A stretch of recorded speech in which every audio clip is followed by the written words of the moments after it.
Hey everyone, it's Natalie. Well, I'm taking a lunch break right now and I thought I would make a short video. So this video will be on when you're feeling weak. So when you're feeling weak, you tend to start missing the narcissist. You start to reminisce on the good times, even though the bad times outweigh the good times. You start thinking about family events that you're missing, or old family events, your celebrations, vacations, trips, birthdays, lunches, just all this stuff that you did with the narcissist, even though they were abusing you at that time, even though they were embarrassing you in these family events, in these celebrations, on these trips, even though they were doing that. When you're weak, you start to think, well, maybe it wasn't that bad. Maybe I exaggerated it in my thought process. Maybe I'm the narcissist. So these are the things that will go through your head when you are weak. This can occur right after you go no contact or they discard you. This can occur when you're healing, especially when you're healing. Let's say you've been healing for a year or more, and you're hearing about the narcissist through family members or friends, and they're telling you all these wonderful things that they're doing, and you start thinking, well, I could have been a part of that. That sounded fun, sounded awesome.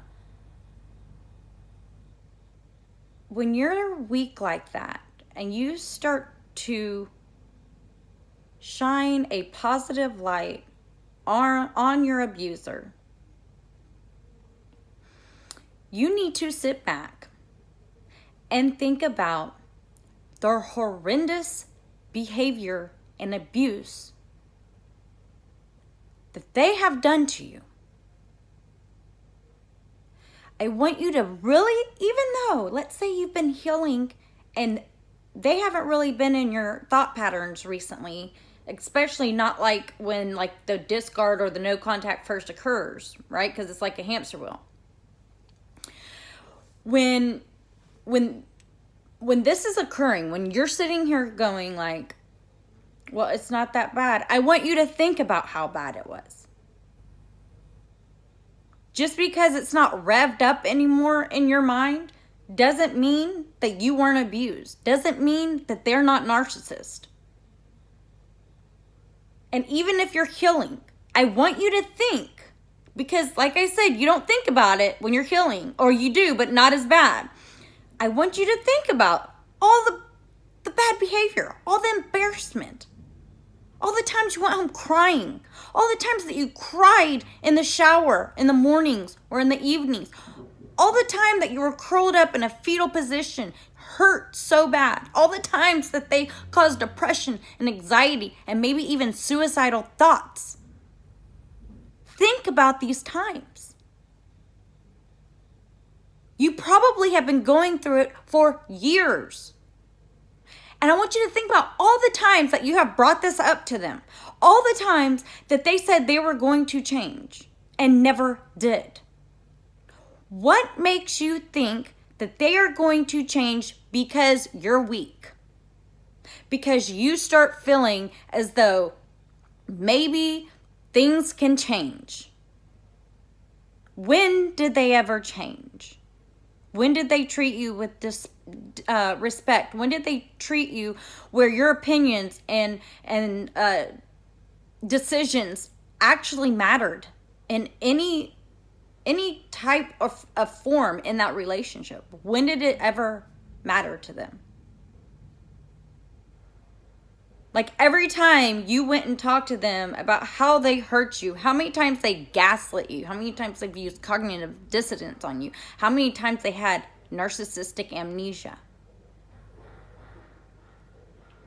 So when you're feeling weak, I want you to think about how horrendous they were to you. And I know that sounds horrible, that I'm asking you to sit here and think about all the horrible things they've done to you, but it's going to start wakening and exercising your memory of how they treated you. You don't deserve it. And when you're feeling weak, the best thing you could do is get a counselor, a therapist, a psychologist, a life coach to help you through this weakness. Because if you can sit here and talk to someone about the way they've treated you, it will remind you that you're about to go back into this abusive relationship with somebody that totally disrespects you, that does not care about you, that only uses you for their benefit, that abuses you for their supply.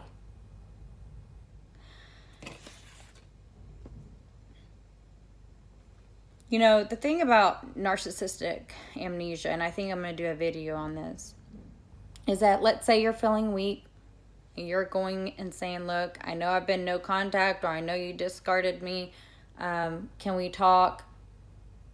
And you're sitting there saying, these are the things that why I want no contact, or this is the reason why I think you discarded me. And you sit here and you're honest with them and you tell them, like, you've hurt me. You're constantly not caring about my feelings or my opinions or my decisions. You're going above me and you're doing conniving things. You're making up lies about me. You're spreading rumors about me. You're having other people track me down so you can check on me and try to get me to say something bad about you with your flying monkeys. Of course, you won't use that type of terminology if you ever did this. You would just kind of spew out what's on your heart. They don't care what's on your heart. They have an agenda, and that is to put you down, to get supply from you, to treat you like crap, to make you feel embarrassed, to make you feel like you have no self-worth, to make you feel like you can sit back and turn a blind eye to their abuse and their behaviors. So when you're feeling weak, sit back and think about what you're about to do if you call them. Because the amnesia that a narcissist will have after you tell them all this is, I don't remember that. Well, that's not the way I remember it. That was you. You're the one that caused that pain. You're the one that put us in this situation. You should apologize to me, the narcissist will say. You should take responsibility, the narcissist will say to you. Because your reality, the things that you went through with them, is not their reality, because they're righteous, entitled, selfish people. They don't give a damn about you. They have, matter of fact, if you were ever in a situation when you actually needed the narcissist, they kick you when you're down already. So they will turn their back and be on somebody else's side against you instead of helping you out of a situation. Or if you're in that situation, a bad situation, they'll say, I told you so. Oh, and you want me to help? Oh, type of attitude. And excuse my acting, but really that is how they act. Do you want to go back through that? The amnesia that they have only abuses you further. So even when you're coming there and having a heart of gold trying to fix this relationship, they still gaslight you on it. They still use cognitive dissonance on you, which further confuses you, which further hurts you.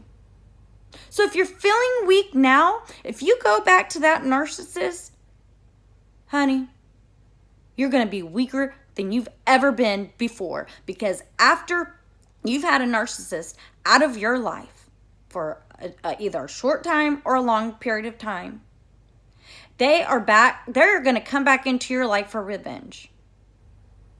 You're going to think at first that things have changed,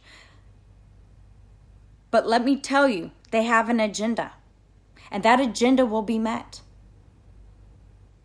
And you think about all, when you're missing them and stuff, you think about all their good behaviors, right? Which never outweighs their bad behaviors. It never outweighs the way they've made you feel, the treatment of you. When you're remembering their good behaviors, I want you to remember this, or think about this, I'm sorry. When they were behaving good and treating you well, what happened right after? Could be a week, could have been a day, could have been a month of them treating you well. What happened after? It's like this. It's like they've been holding down everything that they are as a person in their soulless body to treat you well. I mean, they've really had to try to treat you well. So after they treat you well, it's like in their chest, they're like, I cannot wait to explode, type of like unconscious like feelings inside. What happens is once like they're treating you well, right? It's in their chest. Oh, gotta treat them well. And they're still treating you well. And it's in their throat now. And they're like, oh, they can hardly keep the toxicity out of their mouth. As soon as they can't hold that in anymore, they spew it at you. So they've treated you well, and all of a sudden they're spewing disrespect to you. They're spewing negativity. They're doing underhanded and backhanded things all of a sudden to you.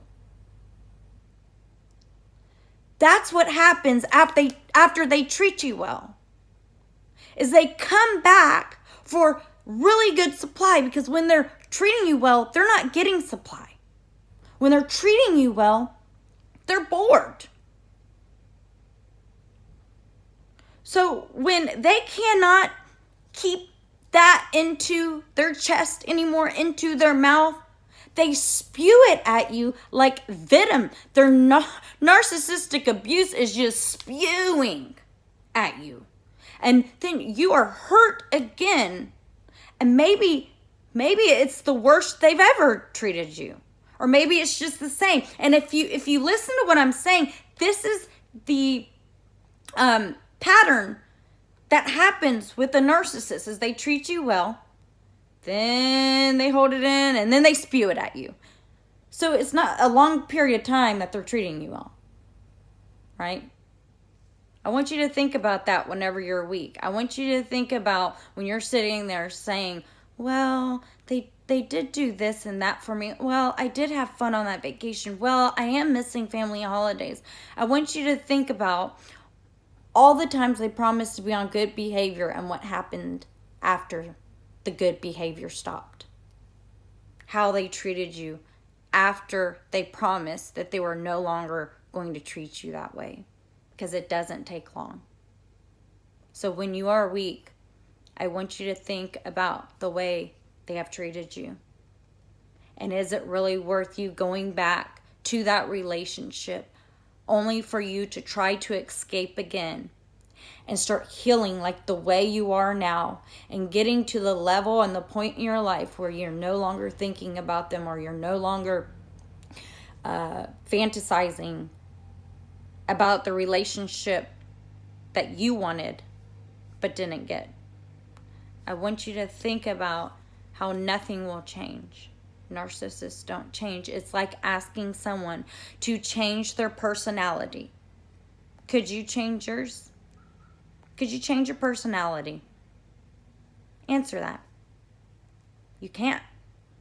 Because everything that you are that makes you your person and your personality is from years of the way that you have been raised, the traumas you've been through, the good times that you've been through, And I want you to think that when the narcissist is being raised, there's, maybe they were raised by a narcissist, maybe they were spoiled and entitled already. Maybe they were, they thought they were the best because that's what their parents said, right? So they were raised that way. So they have this attitude of, I'm the best, I'm entitled. Oh, my dad did it that way, my mom did it that way, which was narcissistic abuse to them. I want you to think, if the way you were raised and the personality that you've created throughout the years, could you change that? The answer is no. So what makes you think that the narcissist will ever change? You cannot change someone's personalities. And the messed up thing is people that aren't narcissists can change their behavior, but narcissists cannot change their behavior. It is ingrained in them.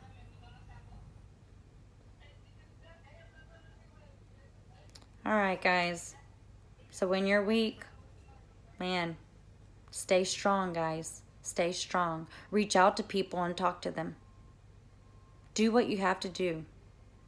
Don't let these people back in your life. They will destroy it more than what it was previous, or what it is now, maybe.